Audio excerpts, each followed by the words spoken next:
Você já reparou que quando pensamos em uma grande cidade, normalmente imaginamos ônibus lotados, metrôs cheios e pessoas indo e voltando o tempo todo? Agora imagine o contrário. Uma avenida enorme, dezenas de carros passando, e ao lado deles, um ônibus quase vazio. Essa é uma cena que pode causar estranheza para muitos brasileiros que visitam os Estados Unidos. Afinal, como pode um dos países mais ricos e desenvolvidos do mundo ter cidades onde tanta gente depende do carro para simplesmente viver? E a resposta é muito mais interessante do que parece, porque os americanos não simplesmente decidiram um dia que não queriam mais usar ônibus. O que aconteceu foi uma transformação completa na maneira como muitas cidades americanas foram construídas. E para entender isso, precisamos voltar algumas décadas. Durante boa parte do século XX, os Estados Unidos passaram por uma enorme expansão econômica e urbana. Milhões de pessoas começaram a sair das regiões centrais das cidades e se mudar para áreas suburbanas. E havia uma característica em comum nesses novos bairros: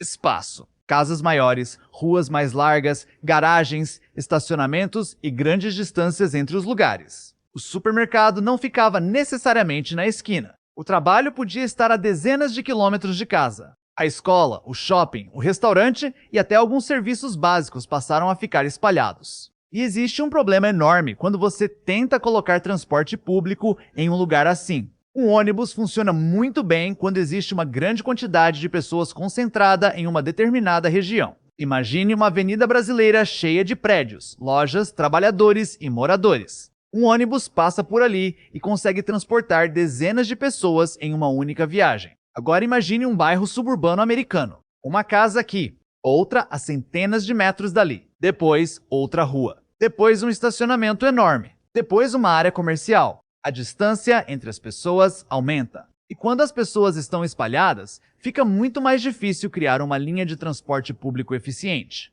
O ônibus precisa percorrer grandes distâncias para buscar relativamente poucos passageiros. E isso cria um ciclo. Poucas pessoas usam o ônibus. Como existem poucos passageiros, algumas linhas se tornam pouco frequentes. Como o ônibus demora, mais pessoas preferem usar o carro. E quanto mais pessoas usam carros, menos demanda existe pelo transporte coletivo. É um ciclo que se alimenta sozinho. Mas existe outro detalhe ainda mais importante. O carro nos Estados Unidos não é apenas um meio de transporte. Ele foi incorporado à própria estrutura da vida cotidiana. Para milhões de americanos, ter um carro significa poder morar mais longe, escolher onde trabalhar, fazer compras e se deslocar sem depender dos horários de um ônibus. E isso ajuda a explicar um número impressionante. Segundo dados do Pew Research Center, mais de 90% dos lares americanos possuem pelo menos um veículo.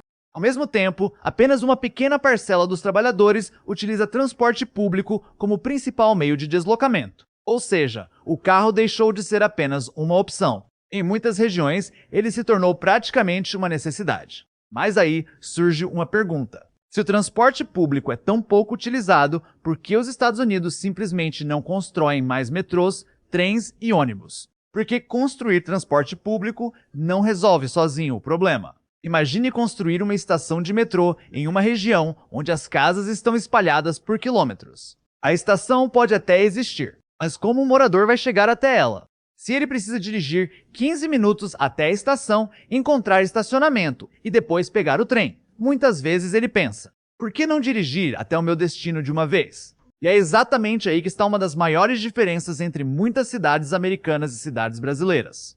No Brasil, especialmente nas grandes cidades, existe uma enorme concentração populacional. Milhares ou até milhões de pessoas vivem relativamente próximas umas das outras. Isso cria uma demanda gigantesca por ônibus e metrôs. Nos Estados Unidos, algumas cidades possuem sistemas de transporte público excelentes. Nova York, Washington, Chicago e Boston, por exemplo, possuem redes importantes de metrô e trem. Mas os Estados Unidos são enormes. E não dá para imaginar o país inteiro como se fosse Manhattan.